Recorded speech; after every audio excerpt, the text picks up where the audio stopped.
Wherever you go, whatever you do, throw a little at it. Omax, Vest and Briefs. விண்வெளித்துறையில் மிகவும் கடினமான மற்றும் உயர் துல்லிய தொழில்நுட்பங்களில் போர் விமான என்ஜின் ஒன்றாகும். செயற்கைக்கோள்களை வடிவமைப்பதில் உலக அளவில் முன்னணியில் இருக்கும் இந்தியாவுக்கு போர் விமான என்ஜின் உற்பத்தி தொழில்நுட்பம் கைகூடாமலேயே இருந்தது. காவேரி என்ஜின் திட்டத்தின் கீழ் கிட்டத்தட்ட 35 ஆண்டுகளுக்கு முன்பு இந்தியா ஒரு உள்நாட்டு போர் விமான என்ஜினை உருவாக்கும் பணியை தொடங்கியது. 1989ஆம் ஆண்டு பாதுகாப்புக்கான அமைச்சரவை குழுவால் அங்கீகரிக்கப்பட்ட இந்த திட்டம் நாட்டின் லகு ரக போர் விமானத்தை இயக்கும் நோக்கம் கொண்டதாகும். சுமார் 100 கிலோ நியூட்டன் உந்துதலை உருவாக்கும் வகையில் லகு ரக மற்றும் நடுத்தர வகுப்பு போர் விமானங்களுக்கு ஏற்ற வகையில் காவேரி என்ஜின்களை DRDO வடிவமைத்துள்ளது. எனினும் இந்த காவேரி என்ஜின் முழு செயல்பாட்டுக்கு வரவில்லை.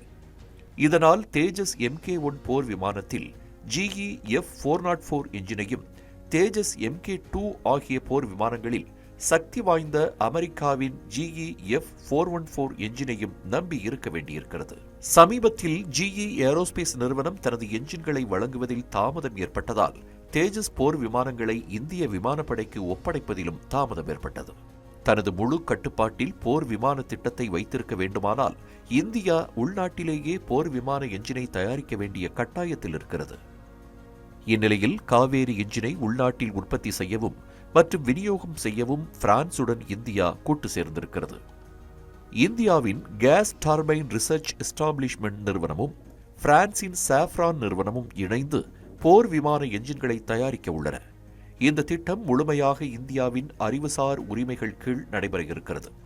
முக்கியமாக கிறிஸ்டல் பிளேடு தொழில்நுட்பம் உட்பட தனது அனைத்து தொழில்நுட்பங்களையும் முழுமையாக 100% DRDOவுக்கு சாஃப்ரான் நிறுவனம் ஒப்படைக்க இருக்கிறது. இதன் மூலம் 120 கிலோ நியூட்டன் சக்தி கொண்ட போர் விமான என்ஜின்கள் உருவாக்கப்பட திட்டமிடப்பட்டுள்ளன. 12 ஆண்டுகளுக்குள் 9 முன்மாதிரி போர் விமான என்ஜின்களை உருவாக்க இலக்கு வைக்கப்பட்டுள்ளது. அதன் பிறகு 140 கிலோ நியூட்டன் சக்தி கொண்ட போர் விமான என்ஜின்கள் உருவாக்கவும் முடிவு செய்யப்பட்டிருக்கிறது.